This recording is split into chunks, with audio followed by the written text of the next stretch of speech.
The morning of my son Daniel's wedding should have been one of the happiest days of my life. But instead it became the day I learned exactly how cruel people could be when they believed money defined a man's worth. My wife Helen and I arrived quietly at the Grand Country Club where the ceremony was being held. I wore my only black suit, the same one I had used for funerals, church, and every important moment over the last 15 years. Helen wore a simple blue dress she had spent 2 weeks altering by hand, because we could not afford a new one. We had driven 3 hours in my old pickup truck that rattled like loose tools in a box, and I noticed the valet staring at it, as if we had made a mistake by pulling into the entrance. Still, Helen smiled nervously and squeezed my arm, because she believed today would finally heal the distance that had slowly grown between us and our son after he became successful in the city. Inside the ballroom, everything sparkled with wealth. Crystal chandeliers hung from the ceiling, violin music floated through the air, and guests in expensive suits carried glasses of champagne while speaking in low-polished voices. We looked out of place immediately, and people noticed. Some glanced politely away, others openly stared. But none of that hurt as much as what happened next. My daughter-in-law Vanessa walked toward us in her designer wedding gown with 2 bridesmaids beside her. She looked beautiful, but her face hardened the moment she saw Helen.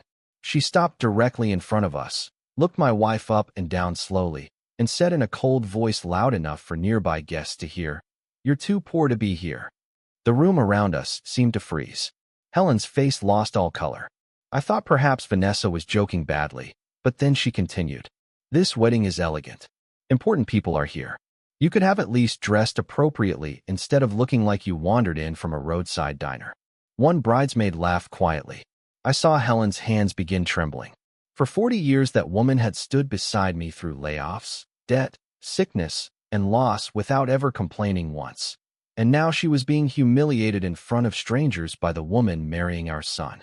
I looked around expecting Daniel to defend his mother, but he stood 20 feet away speaking with investors from his company and pretending not to notice.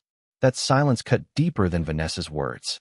Helen whispered that maybe we should leave before causing trouble, but something inside me refused to move. I spent my entire life being underestimated because I looked ordinary. I had dirt under my fingernails from decades of work, an old truck, worn boots, and a quiet way of speaking. People assumed poverty meant failure. What none of them knew was that I had built something far larger than appearances. 42 years earlier, I had started a small machine repair business in a rented garage. I worked 16-hour days while Helen kept the books at night after taking care of Daniel. Over decades, that little business grew into a manufacturing company supplying equipment parts across 3 states. But I never cared about luxury. I kept the old truck because it still ran. I wore cheap clothes because I valued comfort over status. When the company became successful, I quietly invested almost everything instead of spending it. By 65, I had more money than most people in that ballroom could imagine, but almost nobody knew because I never spoke about it, especially not to Daniel after he began chasing wealthy circles that valued appearances above character. Vanessa walked away after insulting Helen, satisfied with herself, while nearby guests whispered and stared. I helped my wife sit down near the back of the room, and I watched her try not to cry because she did not want to ruin our son's wedding. That nearly broke me. Then something unexpected happened. An older man across the ballroom suddenly stood up the moment he noticed me. His expression changed from confusion to shock, and he hurried over quickly. It was Arthur Calloway, one of the wealthiest investors in the state and a man whose face occasionally appeared in business magazines. Conversations quieted as he approached because nearly everyone there recognized him. Arthur smiled broadly and reached out both hands to shake mine. "Frank Bennett," he said loudly. "I was hoping you'd come." The entire room turned toward us. Vanessa looked confused. Daniel's eyes widened. Arthur then looked at Helen and greeted her warmly too. "This woman saved your husband's company 30 years ago," he told the people standing nearby. Without Helen's financial planning, Frank would never have built Bennett Industrial into what it is today. I saw Vanessa's confident expression begin cracking. One guest asked cautiously, "Wait, Bennett Industrial? The billion-dollar supplier?" Arthur laughed softly. "Billion-dollar? It crossed that mark 2 years ago." Suddenly, the atmosphere changed completely. Guests who had ignored us minutes earlier began staring with disbelief. Daniel rushed over looking pale. Vanessa's father nearly spilled his drink. Arthur continued talking, unaware of the tension. Frank sold 60% of the company last year. Smartest deal I've seen in decades. Then he looked directly at Daniel and added, "Your father's one of the sharpest businessmen I've ever known." Silence spread through the ballroom like smoke. Vanessa's face turned white. She looked at Helen again, but this time not with disgust. This time with panic. Daniel finally spoke, stumbling over his words, asking why I had never told anyone the full value of the company. I answered calmly that real wealth does not need constant advertisement. Then I looked directly at Vanessa and asked a simple question in front of everyone. "Now that you know who we are, does my wife suddenly belong here?" Nobody spoke. Vanessa tried forcing an apology, but it came out weak and artificial. Helen quietly told her not to bother. I should have left then, but years of swallowing disrespect finally caught up with me.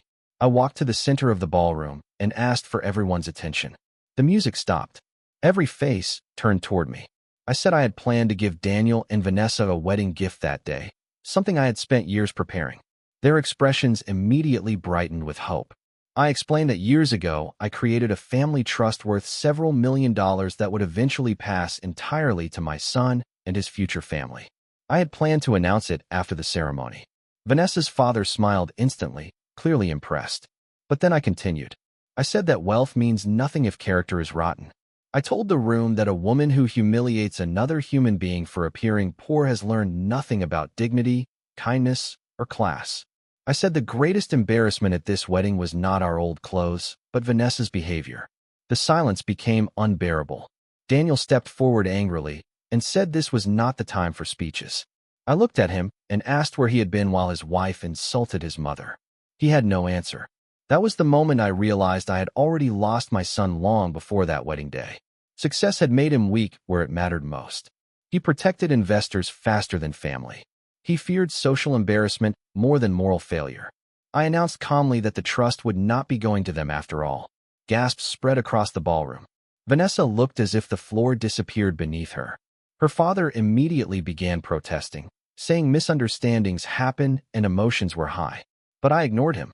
Instead, I turned toward the hotel staff standing quietly near the walls, people Vanessa had barely acknowledged all evening except to complain. I asked the wedding coordinator for the names of every waiter, cleaner, kitchen worker, and valet present that day. Then I told her I would personally give each employee a generous cash bonus before leaving, because those workers had treated my wife with more respect than the bride did. Some of the staff looked stunned. One elderly waitress began crying softly. Vanessa finally snapped and accused me of trying to ruin her wedding out of spite. I answered that she ruined it herself the moment she mistook money for superiority. Then Helen stood up beside me, still hurt but composed, and said something I will never forget. She looked directly at Vanessa and said, "Poor is temporary. Ugly inside lasts much longer." Not one person disagreed. Daniel begged us privately not to leave because the guests now knew the truth about our wealth, and he feared public humiliation. That sentence alone told me everything. Even then he cared more about appearances than about what his mother felt. So I put my arm around Helen, and together we walked slowly toward the exit while hundreds of wealthy guests watched in silence. But before reaching the doors, Arthur stopped me once more and loudly announced that any man who defended his wife the way I had deserved respect, not ridicule. Several guests actually applauded. Others looked ashamed. Vanessa stood frozen near the stage while whispers spread rapidly through the ballroom.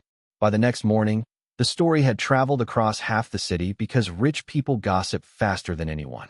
Investors heard about it. Friends heard about it.